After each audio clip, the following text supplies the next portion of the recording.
the phone buzzed again. Jake's hand moved toward it, then stopped midair like a broken marionette. 3 seconds. That's how long he'd lasted this time before the dopamine itch started clawing at his skull. Yesterday it was 2 seconds. The day before, 1. His reflection stared back from the black screen. Hollow eyes. Stubble that had given up trying to be a beard. The face of a man who'd been eaten alive by his own attention span, one notification at a time. Sweet Jesus, he whispered to the empty apartment. What the hell happened to me? The answer sat in his palm. Sleek. Seductive. A pocket-sized slot machine engineered by Stanford PhDs to turn human consciousness into profit margins. But that wasn't the real problem. The real problem was simpler. Jake had forgotten how to be alone with his own thoughts. Part 1, The Architecture of Attention. The realization hit like cold water. Not the gentle, wake-up kind. The slip-on-ice, face-first into concrete kind that leaves you gasping and wondering what planet you're on. Jake had been strong once. Not Jim Strong, though he'd been that too. Mind strong. The kind of guy who could sit in silence for hours, wrestling with complex problems until they submitted. Who could read entire books without his brain screaming for entertainment every 17 seconds. That man was dead. In his place sat this twitching, scrolling ghost who couldn't complete a thought without external validation. Who checked his phone during conversations. Who felt genuine anxiety when the Wi-Fi went down. The weak self had won so completely that Jake couldn't remember what the strong self had even felt like. But weakness, he was about to learn, leaves archaeological evidence. Day 0, the inventory of destruction. Jake found his old journal buried under a stack of unopened bills and takeout menus. The handwriting looked foreign. Confident. The thoughts were complete sentences that built toward actual conclusions. Finished Dostoevsky today. The underground man isn't the villain of the story, he's the warning. When a mind turns against itself, it becomes its own prison warden. The entry was dated 3 years ago. 3 years. He flipped through pages of coherent thoughts, project plans, philosophical wrestling matches with ideas that mattered. Then, the entries got shorter. More scattered. Finally, they just stopped. The last one was a grocery list. Jake stared at the evidence of his own mental murder. Somewhere between the first smartphone addiction and the 1000th mindless scroll, he'd performed surgery on his own consciousness. Cut out the parts that made him uncomfortable. The silence. The difficulty. The wrestling. Now he was a notification junkie living in the hollow shell of a once functional mind. But shells, he remembered reading somewhere, can be rebuilt from the inside out. The 7-day focus protocol wasn't something he'd learned from a book or a guru or a TED Talk. It was something he was about to invent out of pure desperation. A method for excavating the strong self from the ruins of the weak one. 7 days to prove that the man who destroys his weak self can never be destroyed by others. The first step was admitting he'd been destroying himself for years. The dopamine audit. Jake spread every piece of his digital life across his kitchen table like a coroner examining evidence. Phone, laptop, tablet, smartwatch. The tools that had promised to make his life easier had instead made his mind weaker. Each device was a different flavor of the same poison. The phone, 127 apps, most of which he couldn't remember downloading. Average daily screen time, 8 hours and 23 minutes. That was more time than he spent sleeping. More time than he spent at his job. More time than he spent being conscious in any meaningful way. The laptop, 47 browser tabs open. 17 different streaming services bookmarked. A desktop so cluttered with half-finished projects it looked like the inside of a hoarder's mind. The watch, buzzing every 14 minutes on average with some urgent non-urgency that demanded his immediate non-attention. Jake did the math.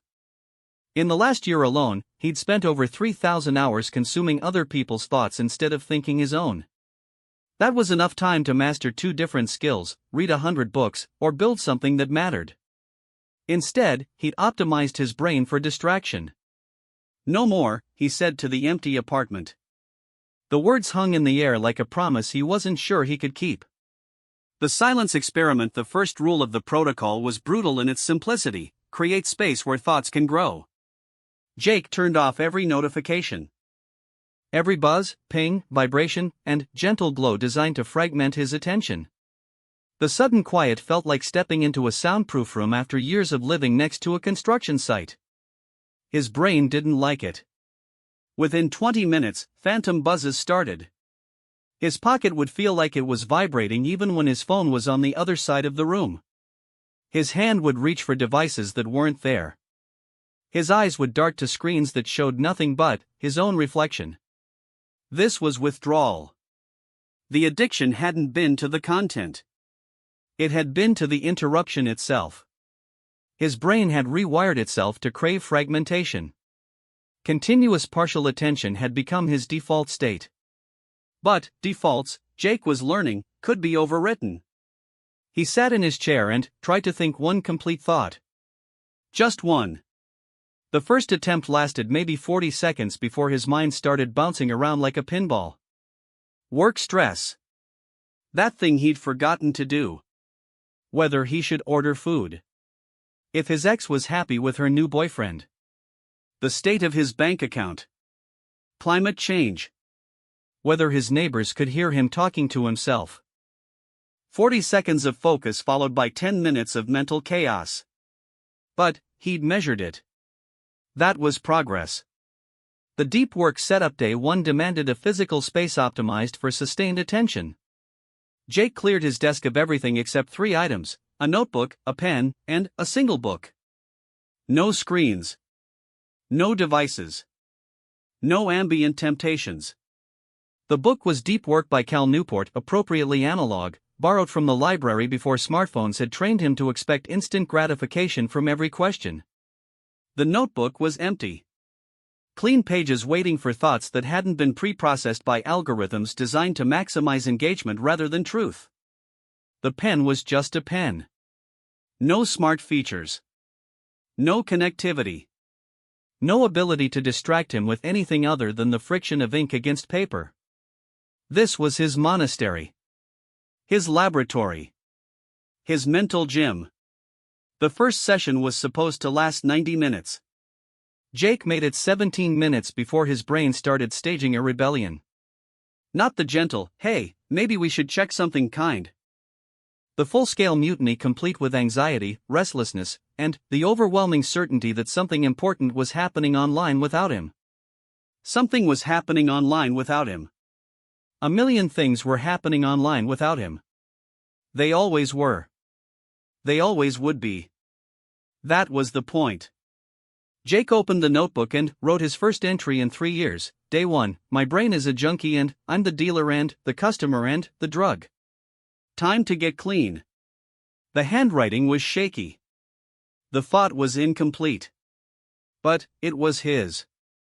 The focus stack. The protocol wasn't just about removing distractions. Any monk could do that. It was about building sustainable systems for channeling attention toward outcomes that mattered. Jake developed what he started calling the focus stack, 5 layers of mental architecture designed to transform scattered thoughts into concentrated action. Layer 1, environmental control. Every surface in his workspace was intentionally empty except for the single task at hand. No visual noise. No ambient stimulation. No subtle invitations to think about anything other than the immediate objective. Layer 2, temporal boundaries. Work happened in 90-minute blocks separated by 20-minute breaks. Not because some productivity guru said so, but because that's what his attention span could actually sustain once he measured it honestly. Layer 3, cognitive load management. 1 primary objective per session. Not one project with 7 components. Not one component with 12 subtasks. One single, clearly defined outcome that his brain could wrap itself around without fracturing. Layer 4, physical anchoring. Every focus session began with the same ritual: close eyes, take 5 deep breaths, ask one question: what is the most important thing I can accomplish in the next 90 minutes? Open eyes. Begin. Layer 5, progress measurement. Each session ended with a simple assessment: did I accomplish what I set out to accomplish? Yes or no? No partial credit. No explanations. No excuses. The stack was designed to be simple enough to remember and rigid enough to actually work. Most productivity systems fail because they were too complicated to maintain or too flexible to create real change. Jake's system was neither. Part 2, The Destruction of Weakness. By day 3, Jake's brain had stopped screaming for digital stimulation and started whispering for it instead. Progress, but not victory. The real enemy wasn't the devices. It was the patterns of thought that made the devices irresistible. The weak self wasn't just addicted to distraction, it was terrified of what it might discover in sustained silence. What if he wasn't as smart as he'd thought? What if his ideas weren't actually interesting? What if he was fundamentally boring and the only way to avoid confronting that truth was to stay perpetually distracted? These weren't philosophical questions. They were the core programming of his weak self, designed to keep him scrolling rather than creating. The strong self, Jake was learning, required a different kind of courage. The comfort zone funeral. Jake wrote a list of every comfortable habit that kept him weak: checking his phone first thing in the morning, scrolling social media when work got difficult, binge watching shows instead of reading, listening to podcasts during every walk, avoiding challenging conversations, postponing important decisions, choosing entertainment over effort. Each item represented a small death of potential. A moment where he'd chosen the easy path over the meaningful one. Death by 1,000 tiny surrenders. The protocol demanded something brutal: kill the comfort habits before they killed him. Jake started with the morning phone check. Instead of reaching for his device the moment consciousness returned, he forced himself to lie in bed for 10 minutes thinking about the day ahead. No inputs. No distractions. Just his mind working on problems it actually cared about. The first morning was torture. His hand reached for the phone automatically, muscle memory overriding conscious intention.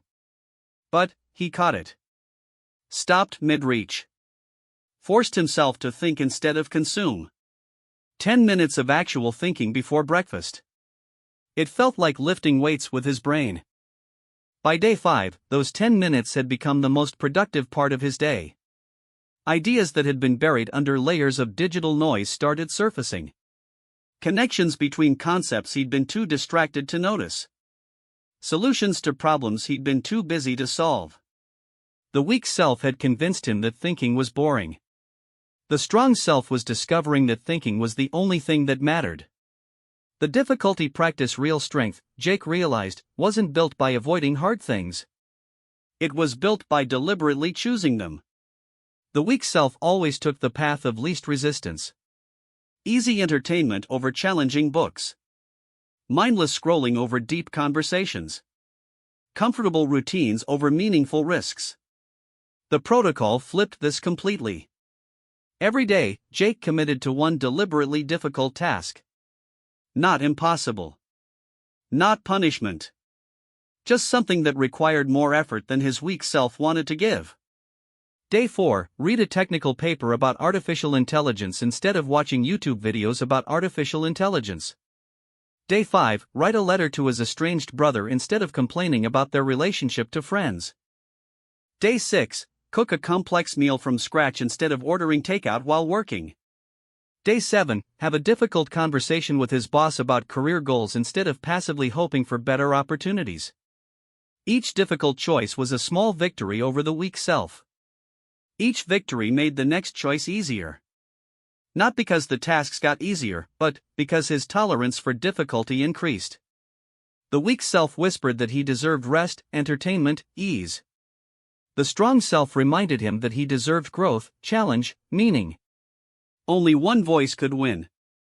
The identity shift. By the middle of the protocol, something fundamental began changing in how Jake saw himself. The weak self had identified as a victim of circumstances. Technology was too addictive. Work was too stressful. Other people were too demanding. Life was too complicated. The strong self identified as the author of his own experience. Technology was a tool to be used consciously. Work was a challenge to be navigated skillfully. Other people were relationships to be cultivated intentionally. Life was a story to be written deliberately. The shift wasn't philosophical. It was practical. When his phone buzzed during a focus session, the weak self would have checked it immediately and lost the next 20 minutes to digital quicksand. The strong self acknowledged the buzz and continued working, knowing that nothing truly urgent came through push notifications. When a complex problem arose at work, the weak self would have avoided it, procrastinated, or passed it to someone else. The strong self saw it as an opportunity to build competence and demonstrate value. When friends invited him to activities that felt like obligations rather than opportunities, the weak self would have said yes out of social anxiety. The strong self politely declined and used the time for activities that actually mattered to him. Each decision reinforced the new identity. Each identity shift made better decisions feel more natural. Jake wasn't fighting his weak impulses anymore. He was becoming someone for whom strong impulses felt normal. The emotional regulation system, the hardest part of destroying the weak self, wasn't changing behaviors. It was learning to sit with uncomfortable emotions without medicating them with distraction. Boredom, anxiety, frustration, loneliness, these weren't problems to be solved immediately. They were information to be processed intelligently. The weak self treated every uncomfortable emotion as an emergency requiring immediate relief. Feel bored? Check social media. Feel anxious? Buy something online. Feel frustrated? Binge watch something mindless. This created a feedback loop where Jake never developed actual emotional regulation skills. His tolerance for discomfort atrophied while his dependence on external stimulation grew stronger. The protocol taught him a different approach. Step 1, notice the emotion without judging it. I'm feeling restless instead of I shouldn't be feeling restless or I need to stop feeling restless. Step 2, investigate the emotion's message. What was the restlessness trying to tell him? That he needed a break? That the current task wasn't challenging enough? That he was avoiding something important? Step 3, choose a response based on long-term values rather than short-term comfort. If he needed a break, take a walk instead of checking his phone. If the task wasn't challenging enough, make it more difficult. If he was avoiding something important, do it immediately. Step 4, observe the outcome without attachment. Sometimes the emotion passed quickly. Sometimes it lingered. Sometimes addressing it led to insights. Sometimes it led nowhere. The goal wasn't to feel better immediately, it was to respond skillfully over time. This system transformed uncomfortable emotions from emergencies into information. Instead of running from difficult feelings, Jake learned to mine them for wisdom. The weak self had been terrified of being alone with his thoughts because his thoughts were often uncomfortable.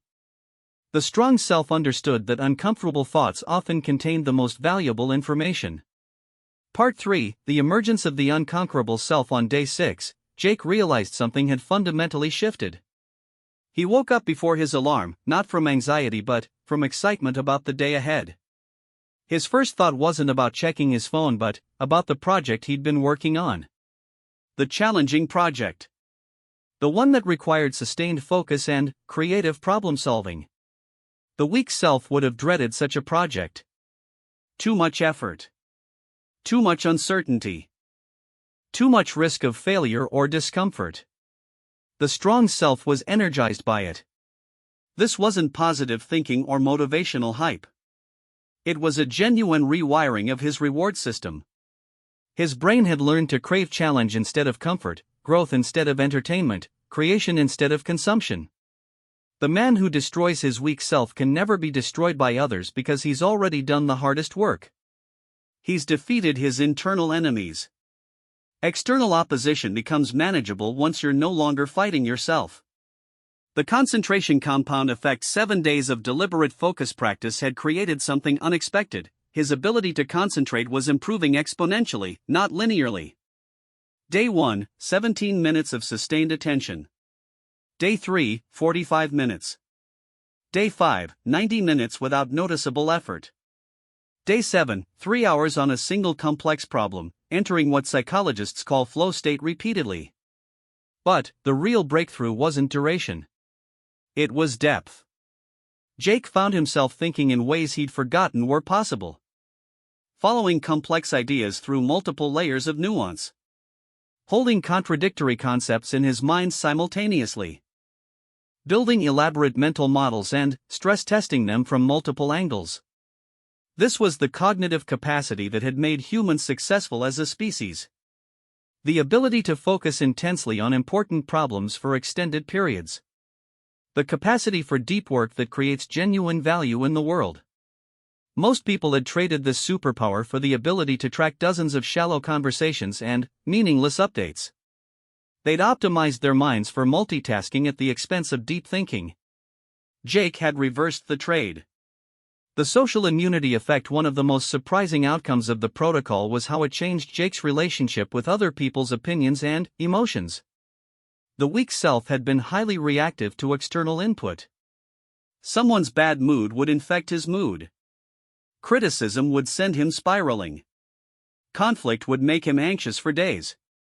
He'd been emotionally permeable, absorbing whatever energy surrounded him. The strong self maintained what he started calling emotional sovereignty. He could empathize with others without becoming them.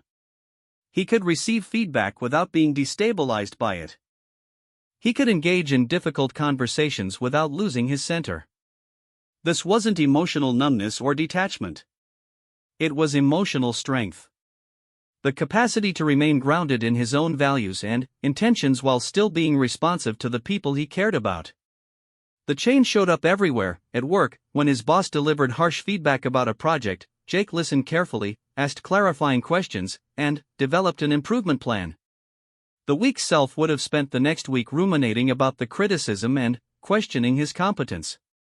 With friends, when someone started complaining about their self-created problems for the 100th time, Jake offered genuine support but didn't absorb their drama. The weak self would have either given ineffective advice or avoided the friend entirely. With family, when his mother tried to guilt him into visiting more often, Jake acknowledged her feelings while maintaining his boundaries. The weak self would have either succumbed to the guilt or gotten defensive. This wasn't about becoming less caring. It was about caring more effectively. When you're not constantly managing your own emotional instability, you have more capacity to actually help others. The creative breakthrough. By day 7, Jake's brain had stopped craving external entertainment because it was generating its own. Ideas started flowing in the mental space that had been occupied by digital noise. Connections between concepts he'd been studying. Solutions to problems he'd been avoiding. Creative projects he actually wanted to pursue. The weak self had convinced him that consuming other people's creativity was equivalent to being creative himself. Watching documentaries instead of conducting research. Reading about interesting people instead of becoming an interesting person. Following creators instead of creating. The strong self understood that creativity required empty space. Mental silence. Boredom. The very experiences that modern life worked so hard to eliminate. Jake started carrying a notebook everywhere, not because some productivity guru recommended it, but because he was generating ideas faster than he could remember them. Insights about his work.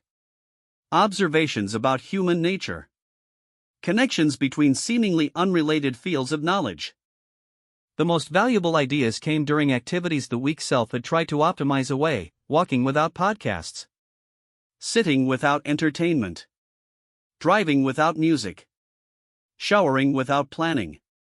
Understimulation, it turned out, was the breeding ground for original thought. The compound confidence effect. 7 days of keeping commitments to himself had created something Jake hadn't expected: unshakable confidence in his own capability. Not arrogance. Not false bravado. Genuine confidence rooted in evidence. He'd said he would focus for 90 minutes without distraction, and he'd done it. He'd said he would read challenging material instead of scrolling mindlessly, and he'd done it. He'd said he would have difficult conversations instead of avoiding them, and he'd done it. Each kept commitment was a deposit in what Stephen Covey called the personal integrity account. Each deposit increased his trust in his own word. Each increase in self-trust made bigger challenges feel manageable. The weak self had been unreliable even to himself. constantly breaking promises about diet, exercise, work, relationships. This unreliability had created a deep skepticism about his own capacity for change. The strong self was rebuilding that trust one kept commitment at a time. When new challenges arose, and they always arose, Jake's first thought wasn't "I can't handle this," but "I've handled difficult things before, I can handle this too." This confidence wasn't based on external validation or past achievements. It was based on present moment evidence of his own reliability. The most powerful foundation for confidence possible.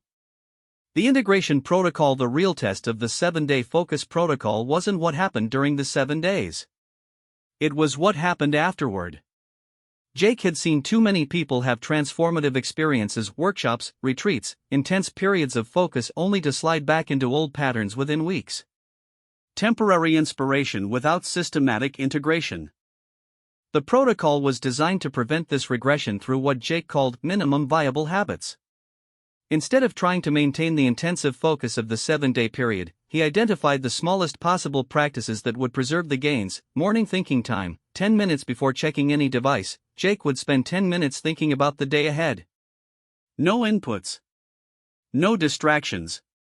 Just planning and mental preparation. Single task sessions, one per day, at least one 90-minute period of sustained focus on a single important task.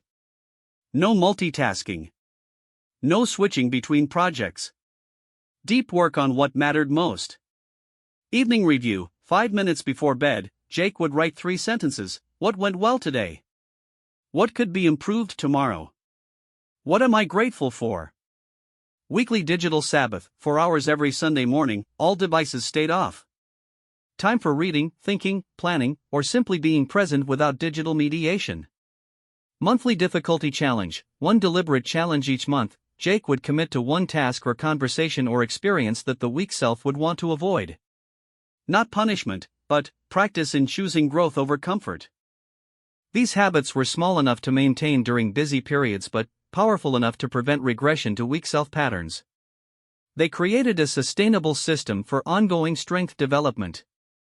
The unconquerable equation. After completing the protocol, Jake understood something that most people miss about personal strength. True power isn't about dominating others or avoiding all hardship.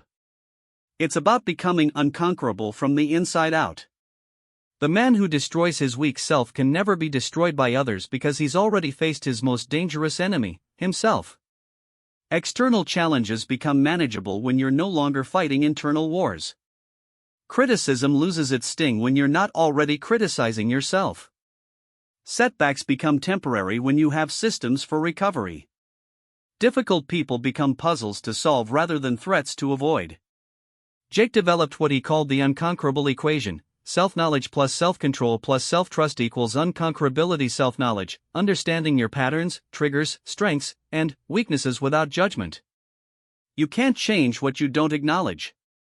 Self-control, the ability to choose responses based on long-term values rather than short-term impulses. Emotional regulation, attention management, and behavioral consistency. Self-trust, confidence in your own capability based on evidence of reliability to yourself.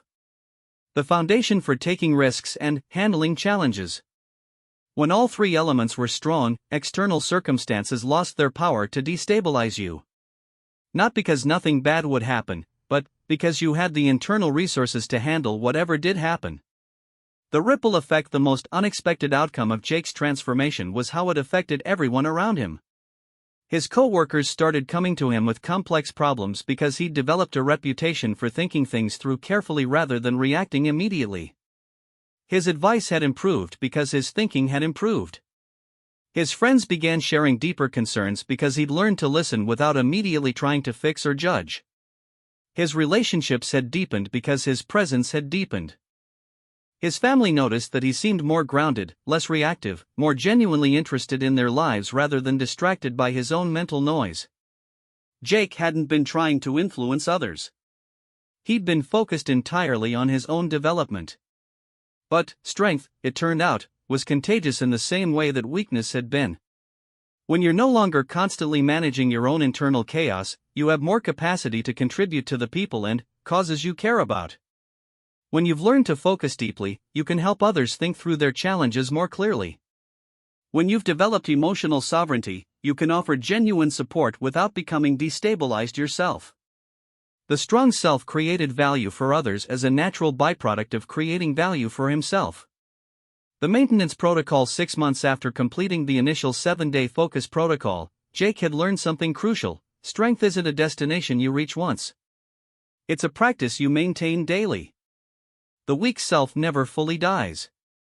It just goes dormant, waiting for stress, exhaustion, or complacency to resurrect it.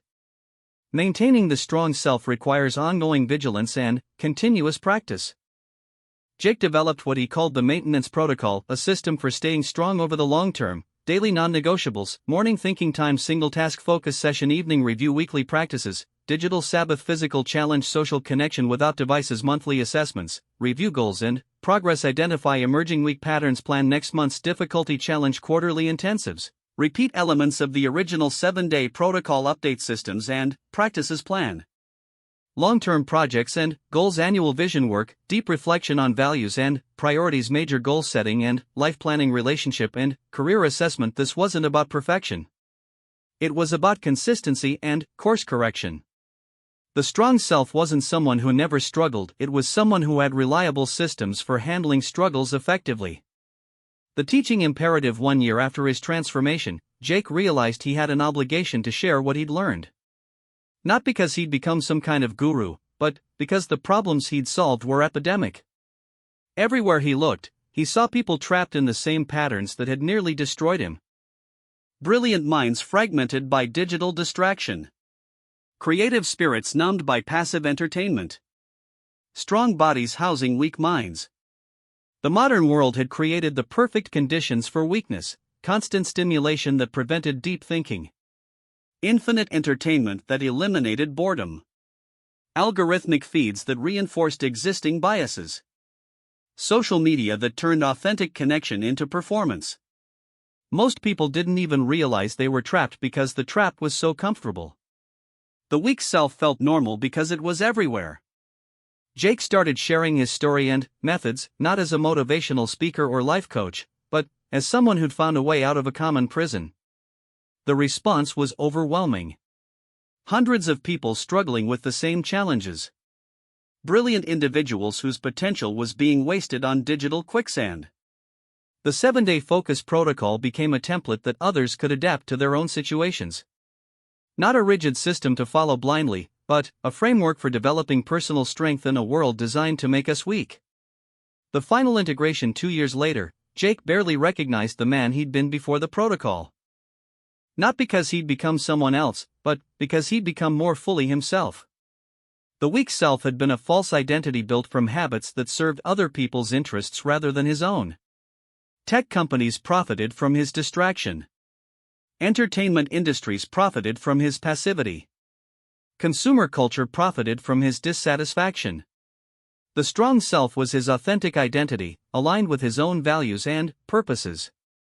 He thought his own thoughts, pursued his own goals, and built relationships based on genuine connection rather than digital mediation. This wasn't about becoming perfect or never struggling. It was about having the tools to struggle effectively. When challenges arose, and they always arose, Jake had systems for handling them without losing his center.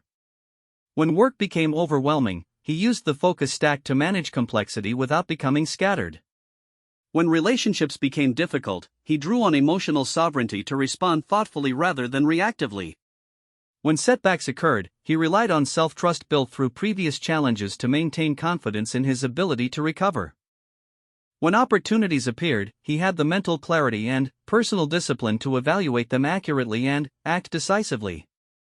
The man who destroys his weak self can never be destroyed by others because he's built unshakable strength from the inside out. External circumstances can challenge him, but they cannot break him. He has faced his greatest enemy, himself, and emerged victorious. The continuing practice. Jake's story didn't end with transformation. It continued with maintenance, growth, and service. Every morning, he still spent 10 minutes thinking before checking any device. Every day, he still carved out time for single task focus. Every evening, he he still reviewed his progress and planned improvements. Not because the practices were easy, but because they were effective. Not because he'd mastered them perfectly, but because he'd experienced their power. The 7-day focus protocol had taught him that strength isn't about avoiding difficulty, it's about developing the capacity to handle difficulty skillfully. It's not about eliminating all weakness, it's about preventing weakness from controlling your decisions. Most importantly, it had shown him that the gap between who he was and who he could become wasn't as wide as he'd imagined. It just required the courage to sit in silence with his own thoughts, the discipline to focus on what mattered, and the persistence to keep practicing even when it was uncomfortable. The strong self wasn't some distant ideal. It was just the weak self with better habits, clearer thinking, and more reliable systems. Anyone could build it. Everyone should try. Because in a world designed to make us weak, personal strength isn't just a personal choice, it's a radical act of rebellion against forces that profit from our fragmentation. The man who destroys his weak self doesn't just save himself. He becomes living proof that another way is possible. He becomes an example of what humans can accomplish when we reclaim our attention, our agency, and our authentic power. And, in becoming unconquerable himself, he helps others discover their own unconquerability. The protocol continues. The practice endures. The strong self emerges, one focused moment at a time. Control the mind, control the outcome. Destroy the weak self, become unconquerable. The choice is made new each morning, in the silence before the noise begins.